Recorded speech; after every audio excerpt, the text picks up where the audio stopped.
दोस्तों नमस्कार, स्वागत है आप सभी का online net first YouTube channel पे। इस वीडियो में हम बात करेंगे तमाम भर्तियों की लेटेस्ट अपडेट के बारे में। जैसा कि आप जानते हैं, किसी भर्ती से संबंधित कोई भी जानकारी होती है आप सभी को ऑनलाइन नेट फर्स्ट चैनल के माध्यम से दे दी जाती है।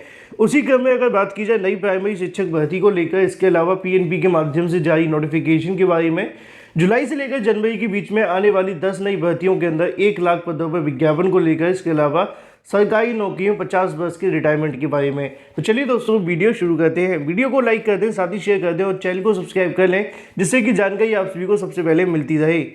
शुरुआत करते हैं सबसे पहली अपडेट के बारे में, जो कि संबंधित है सबसे बड़ी अपडेट को लेकर। आप जानते हैं कि उत्तर प्रदेश के अंदर कई बार इस प्रकार के मामले आपको देखने के लिए मिले हैं कि 50 वर्ष की उम्र के अंदर जबरन रिटायरमेंट किए जाने को लेकर शासन की तरफ से आदेश जारी किए गए हैं।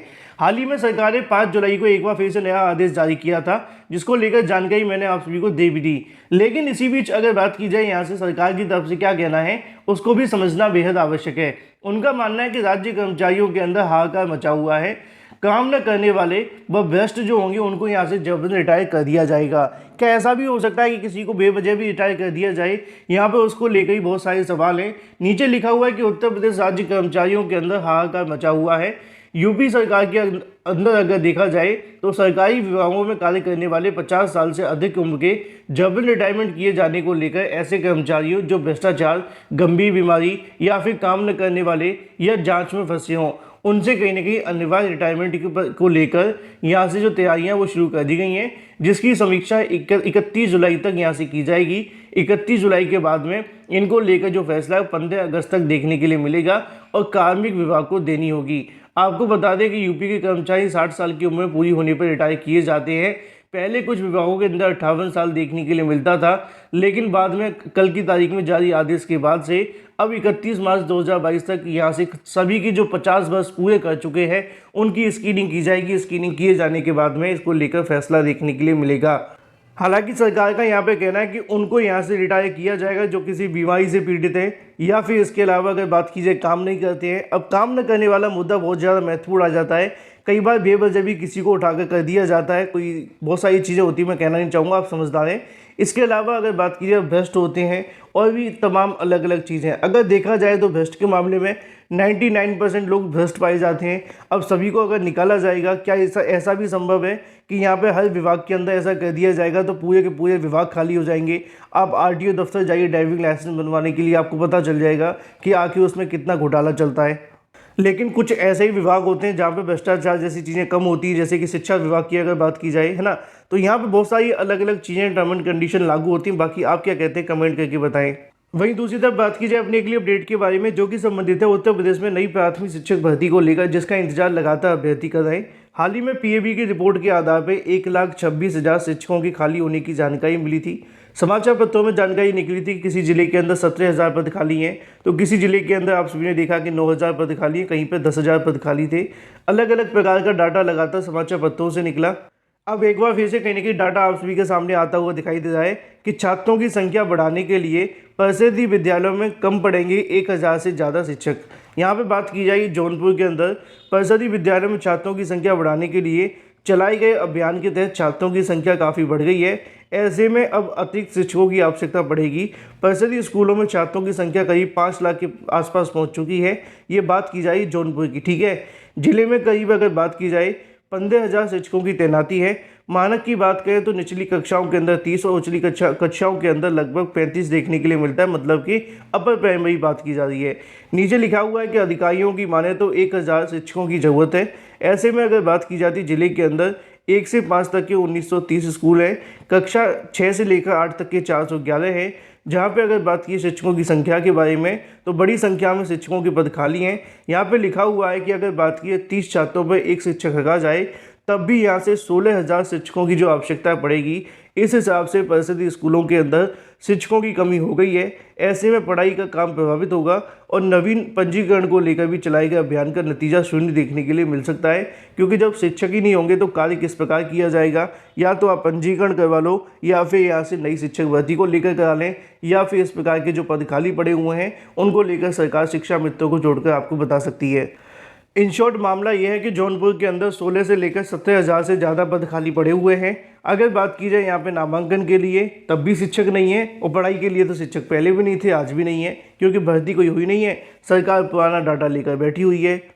वहीं दूसरी तरफ बात की जाए अपने अगली अपडेट के बारे में, जो कि संबंधित है पीएनबी की ओर से जारी नोटिफिकेशन के बारे में। पीएनबी की ओर से नोटिफिकेशन जारी करते हुए आवेदन का कार्यक्रम घोषित कर दिया गया है। लेकिन उससे पहले एक छोटी सी जानकारी आप सभी के लिए और भी ज़्यादा महत्वपूर्ण है। अगर बात की जाए कल की तारीख में बीएड प्रवेश परीक्षा देखने के लिए मिली, जहाँ पे अगर बात की जाए परीक्षा के अंदर 93% उपस्थिति आपको देखने के लिए मिलती है। अगर बात की जाए आवेदन के बारे में, तो लगभग 6,33,000 यहाँ पे 63,349 में से 58,776 अभ्यर्थी यहाँ पे शामिल हुए और 4,608 ने इस परीक्षा को छोड़ दिया है। यहाँ पे जो बात की जाए वो इस मंडल की बात की जा रही है और 93% ऐसे अभ्यर्थी थे जो कि यहाँ पे उपस्थित रहे। अगर बात की जाए आवेदन के मुताबिक एक बड़ी संख्या में अभ्यर्थियों की उपस्थिति देखने के लिए मिली है और लगातार इतने अभ्यर्थियाँ परीक्षा देने जा भी रहे हैं, क्योंकि बीएड को लेकर छात्रों के अंदर रुझान बढ़ा है, इस बात में कोई दो राय नहीं है। लेकिन अगर वहीं दूसरी तरफ बात की जाए कुछ अन्य जिलों के बारे में, तो यहाँ पे आपको देखने के लिए मिलेगा कि प्रयागराज के अंदर 9% देखने के लिए मिलता है। इसके अलावा अगर बात की जाती है कौशाम्बी के अंदर भी 90 के समथिंग देखने के लिए मिलता है। इसके अलावा अगर बात की जाए यहाँ पे फतेहपुर के अंदर 93%, प्रतापगढ़ के अंदर लगभग 93.2%। अंदाज़ा लगाया जा सकता है कि कितनी बड़ी संख्या के अंदर अभ्यर्थियों ने यहाँ से आवेदन किया था और बावजूद इसके बड़ी संख्या में अभ्यर्थी परीक्षा में उपस्थित भी हुए। लेकिन बात कर ली जाए पीएनबी की ओर से जारी नोटिफिकेशन के बारे में, तो यहाँ पे आपको देखने के लिए मिलता है कार्यालय सचिव परीक्षा नियामक प्राधिकारी उत्तर प्रदेश। यहाँ से पीएनबी की ओर से एक नया विज्ञप्ति जारी करते हुए जानकारी दी जाती है कि डीएलएड का प्रशिक्षण लेने वाले अभ्यर्थियों को ध्यान रखना है कि उनके जो आवेदन की तारीखें बढ़ा दी गई है। दूसरे शब्दों में कहा जाए तो पीएनबी को ग्राहक नहीं मिल रहे डीएलएड 2022 के लिए। नीचे लिखा हुआ है कि ऑनलाइन पंजीकरण की अगर बात की जाए तो 25 जुलाई 2022 तक बढ़ा दिया गया है। ऑनलाइन आवेदन शुल्क जमा करने की तारीख 26 जुलाई कर दी है। आवेदन पूर्ण करके प्रिंट लेने की जो तारीख है वो 27 जुलाई कर दी है। क्यों ना ऐसा किया जाए कि जो फीस लेने का मामला है उसको बंद कर दें, शायद इससे थोड़े ग्राहक ज़्यादा आ जाए, है ना। कई बार होता है ना, कहीं पे सेल लगी होती है तो लोग थोड़ा चले जाते हैं। सरकार को यहाँ से सोचना चाहिए कि जब आपके यहाँ से एडमिशन नहीं हो पा रहे और सीटें बिल्कुल खाली जा रही हैं, तो क्यों ना एक साल के लिए छात्रों को भलाई कर दें, है ना। डीएलएड की जो फीस है उसको माफ़ कर दें, इसके अलावा आवेदन फीस को माफ़ कर दें। इससे क्या होगा कि छात्रों के अंदर थोड़ी उम्मीदें बढ़ेंगी तो डीएलएड में आना शुरू करेंगे। हालांकि नौकरी तो मिलती नहीं है तो डीएलएड करें क्यों। वहीं दूसरी तरफ बात की जाए जुलाई से लेकर जनवरी के बीच में आने वाली 1 लाख नई भर्तियों के बारे में, इसके अलावा 10 नई भर्तियों के बारे में, यहाँ पे दोस्तों आप सभी के सामने पूरा का पूरा जो कार्यक्रम है वो देखने के लिए मिल जाएगा। अगर बात की जाए स्टाफ सिलेक्शन कमीशन की ओर से 2022 और 23 के अंदर आने वाली भर्तियों के बारे में, यहाँ से कुछ जानकारियाँ दी गई हैं। अगर बात की जाए जुलाई तक के बारे में, तो यहाँ से आपको देखने के लिए मिलता है हेड कांस्टेबल के बारे में लिखा हुआ है कि 8/7/2022 आप सभी को देखने के लिए मिलेगा। इसके अलावा अगर बात की जाए यहाँ से क्लोजिंग डेट के बारे में, स्टार्टिंग डेट के बारे में, मंथ ऑफ एग्जाम ऊपर लिखे हुए हैं। हम बात कर रहे थे यहाँ पे अगर बात की जाए हेड कांस्टेबल के बारे में, तो यहाँ लिखा हुआ है कि 8/7 से आपके जो आवेदन है वो शुरू हो जाएंगे। अक्टूबर 2022 में आपका एग्जाम होगा। जूनियर हिंदी ट्रांसलेटर की अगर बात की जाए तो 20/7/2022 से आप सभी का जो आवेदन है वो शुरू होंगे। अक्टूबर में आपका एग्जाम देखने के लिए मिलेगा। अगर बात की जाए एसआई के बारे में दिल्ली पुलिस को लेकर, तो उसके आवेदन 10 अगस्त से देखने के लिए मिलेंगे। जूनियर इंजीनियर की बात आती है तो उसके जो आवेदन है वो 12 अगस्त से देखने के लिए मिलेंगे।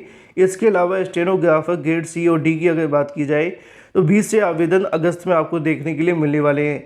सीजीएल 2022 की जब बात आती है तो 10 सितंबर 2022 से आपके जो आवेदन है वो लिए जाएंगे। इसके अलावा अगर बात की साइंटिफिक असिस्टेंट के बारे में, ये 15 सितंबर 2022 से आवेदन होंगे। एमटीएस की अगर बात की जाए तो यहाँ पर उसके जो आवेदन है वो 7/10/2022 मतलब कि 7 अक्टूबर 2022 को होंगे। CHSL combined higher secondary level 10+2 की बात की जाए तो 5 नवंबर 2022 से आपके आवेदन होंगे। कांस्टेबल जीडी जिसमें बड़ी संख्या में पदों की संख्या देखने के लिए मिलती है, इसके आवेदन 10/12/2022 से होंगे। मल्टीटास्किंग नॉन टेक्निकल की अगर बात की जाए तो इसके जो आवेदन है 25 जनवरी 2023 से होंगे। इसके अलावा अगर बात की जाए रिक्रूटमेंट कांस्टेबल की अगर बात की जाए मेल और फीमेल को लेकर, यहाँ पे इसके आवेदन 2/3/2023 से देखने के लिए मिलेंगे। इसके अलावा अगर बात की जाए अपनी अगली अपडेट के बारे में, जो कि संबंधित है जिलों के अंदर शिक्षकों के तबादलों को लेकर सीएम के आदेश के बारे में, यहाँ पे दोस्तों आप सभी को देखने के लिए मिलेगा कि जिलों के अंदर तबादलों के बारे में, शिक्षकों के तबादले के बारे में सीएम की तरफ से मंजूरी दे दी गई है।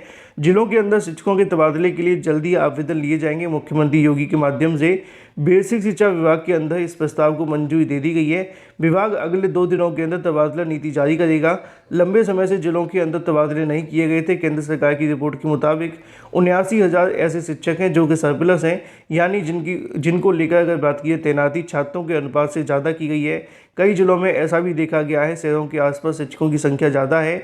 गांव के भीतर अगर बात की जाए, इलाकों में स्कूलों में जो कहीं ना कहीं संख्या कम पड़ी हुई है, उसको आरटी एक्ट के मुताबिक यहाँ से जो पूरा वो करने का प्रयास किया जाएगा, चाहे वो प्राथमिक के अंदर हो या फिर जूनियर के अंदर, और उसी के आधार पर यहाँ से जो नियुक्तियाँ हैं वो की जाएंगी। वीडियो को लाइक कर दें, साथ ही शेयर कर दें।